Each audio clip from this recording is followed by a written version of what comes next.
Hello everyone and welcome back to this channel. If your Google Ads budget is getting wasted on irrelevant searches, negative keywords are your best friend. And in today's tutorial, I'll show you exactly how to add negative keywords in Google Ads 2026 so you can block unwanted traffic, improve ad relevance, and boost your ROI. Let's get right into it.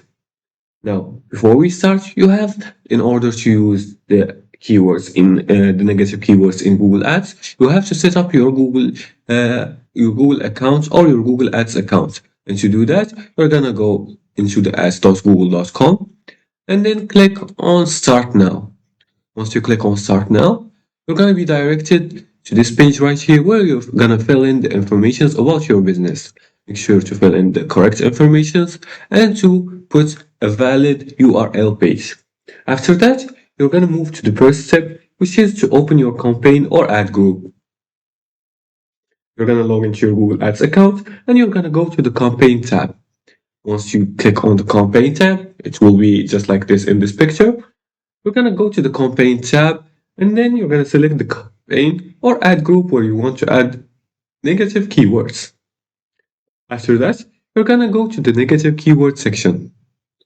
Here, as you can see here, you're gonna click on keywords in the left menu and switch to the negative keywords tab at the top.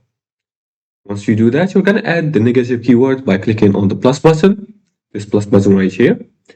And you're gonna add the negatives at the campaign level or ad group level and enter the keywords you want to block, for example, free, jobs, tutorial. After that, you're gonna choose the match type, either broad negative, phrase negative, exact negative. This controls how strictly searches are blocked. After that, you're gonna save and monitor results. You're gonna click on save, then monitor your search terms and report to find more keywords to exclude. Make sure to always check the search terms report weekly and use campaign level negatives for general exclusions and avoid blocked keywords that could still convert. And that's how you add negative keywords in Google Ads 2026. This small step can save a lot of money and dramatically improve performance. And if this tutorial helped you, hit that like button, subscribe, and leave comments below the video if you have further more questions about this topic. Thanks for watching and see you again in the next tutorial.